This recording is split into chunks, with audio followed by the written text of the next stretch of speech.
Hello and welcome. I hope you're safe and well. Today's exciting episode is about layer cake dresses, how much fabric you need and how to cut out all the strips so that you get the exact right ingredients to make your beautiful dress.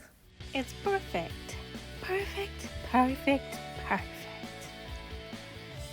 Perfect jacket. So here is the dress that is currently a work in progress. I've been chipping away at this one for a while. It's sort of cut it out and then decided on the fabrics, then cut them out and then just sewed bits and bits together. And eventually the entire skirt is done. So it's got 6 different fabrics in the bottom one, the aqua and mauve flowers, the doll fabric, the frog lily pond one, which is adorable. You can see the shadowy little frogs in there. And then the remains of my Liberty fabric. I made a jacket out of this, one of those reversible summer jackets, and I used a bit of it in the yellow and blue, like for the bodice of that. So I only had a little bit left. Then the 1960s one, and then a vintage daisy print, and then the daisy mix one with the bigger daisies in all different colours in aquas, blues and mauve and white, and then the rest of the vintage daisy one. So yeah, I love this one. It looks, the pink in the 1960s floral fabric and the green of the frog pond are really, you can see them so vividly from far away. Whereas up close, yeah, I love this skirt. It's absolutely gorgeous. And but I had a few comments on my other layer cake dresses about how do you work out the fabric, and I thought I explained it, but I've been sewing since I was like 3 or 4, so I guess I just assume some things are easy to understand when they're maybe not so easy. So what I thought I would do is just take you through how I like the nuts and bolts of, you buy this many bits of fabric, you have to cut it, turn it this way, cut it into this many bits, and then sew them together in this order. And so yeah, we're just going to do something, yeah, it's really basic, but if you can't really make a dress unless you know those things. So these were all the little stacks that I had. Later on, once I've explained how you do it, I'll show you a couple of these stacks and you'll be like, okay, so she had this many fabrics. So yeah, I'll show you the light blue one, and I'll show you the pink one as well. And then you'll be able to just know just by looking at it how it was done. But for now, I've got a little slideshow for you. It will explain step by step how I turned these beautiful fabrics here, 8 fabrics, into a dress. Well, I haven't made the bodice out of that aqua one with the sort of seed poddy, vanilla seed pods on it. I haven't done the bodice yet. But yeah, I've used up all the other fabrics. Before we begin, this is a skirt. This is a dress that has 3 different fabrics in the tiers of the skirt. I made a video about layer cake dresses about a year ago, and I sort of showed my evolution. And basically I started by making a dress that had 3 tiers in one fabric, and then eventually I made a dress that had a different fabric for each tier, and then I made layers in each tier and sort of got more and more complicated. But this one here, you can see that the bottom fabric is red, the middle fabric has dots on it, and the top tier is pink and lighter pink. So there's 3 distinct tiers with 3 different fabrics. And then when you make a layer cake dress, you do multiple fabrics in the first tier, multiple fabrics in the second tier, multiple fabrics in the third tier. But yeah, you pleat down each tier. So you sort of have to understand the concept of tiers. You can get more and more daring and creative. See, with this one, there's the exact same 3 fabrics in each tier. So the bottom tier has 3 fabrics.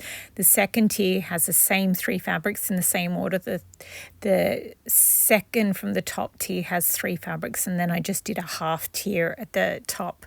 So it's like 3.5 tiers really. So here you can see it's got the oriental floral, the Scandinavian floral, and then the butterflies. And I've done this repeat of the same 3 in the same order.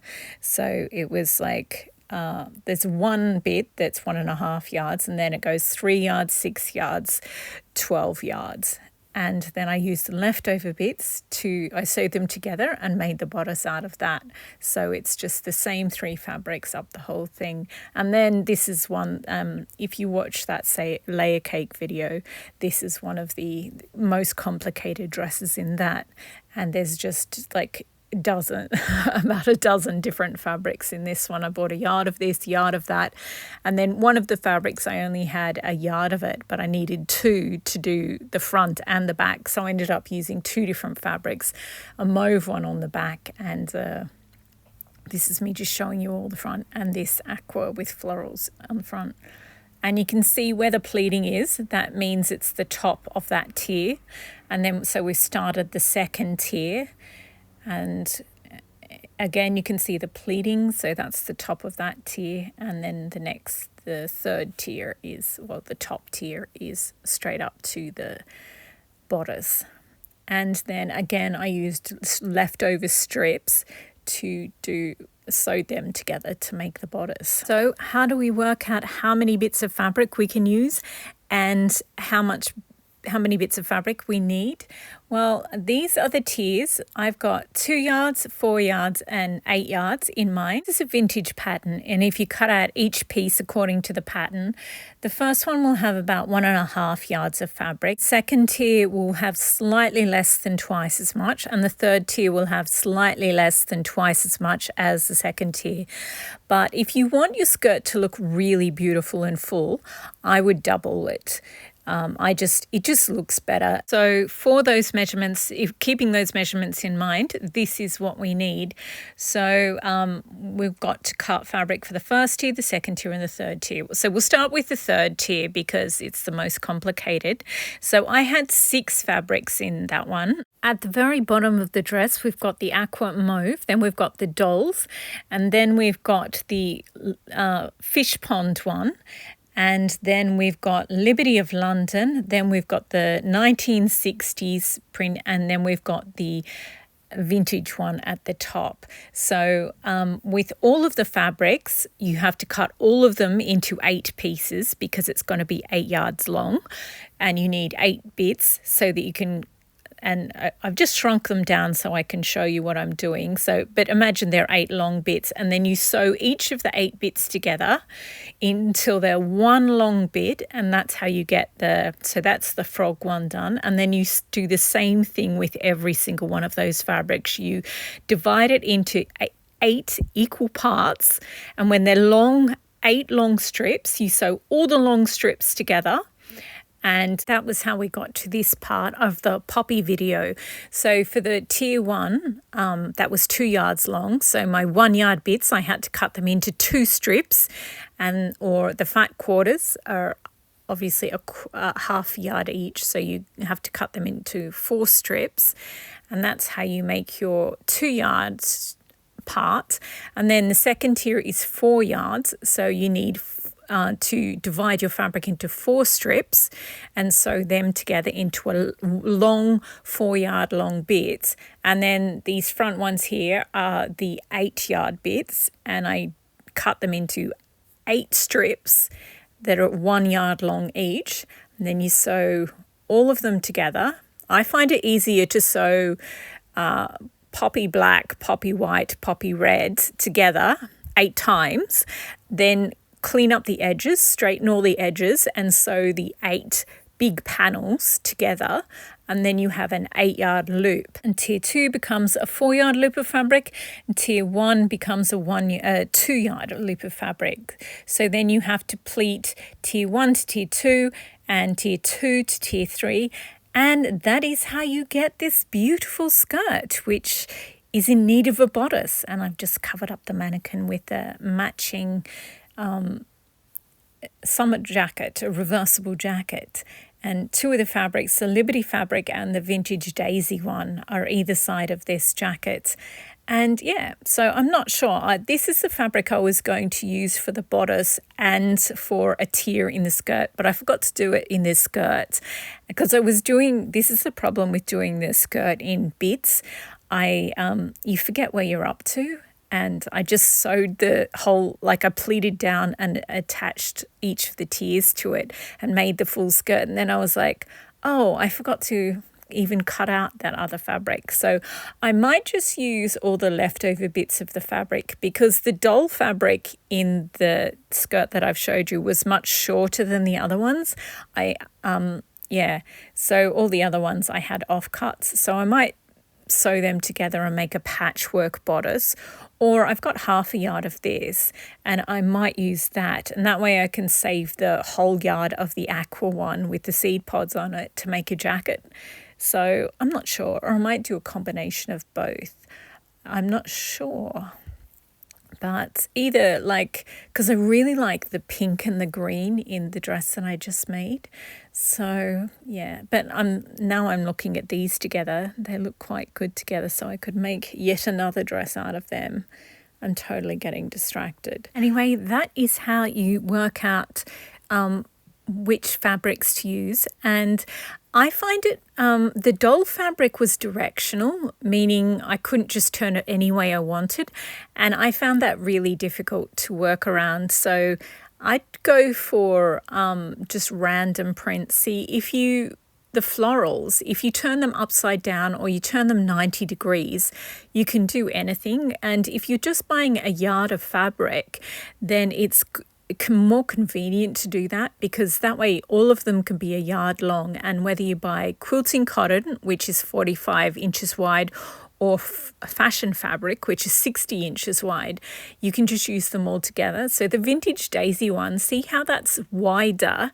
The strip of it is wider than all the others. That's because the vintage daisy is a cotton lawn which was 60 inches wide, and so I could cut metre long 1 yard long bits, but they are thicker because it's 60 inches wide, not 45. And at this point, I just decided to play dress ups to see which jackets go well with this glorious skirt that I haven't even finished the dress, but dress ups anyway.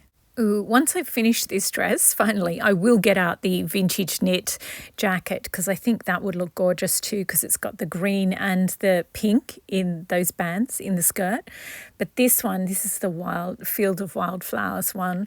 And because of the frog pond layer, I just think, and it's got loads of different aquas and blues in it, I think these look absolutely glorious together. So I will be wearing these to a garden party or something.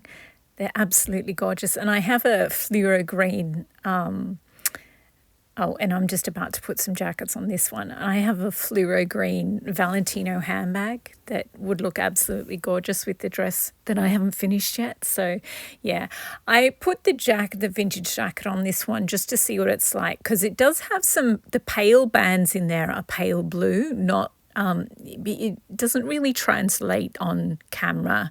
In person, you can understand what the connection is.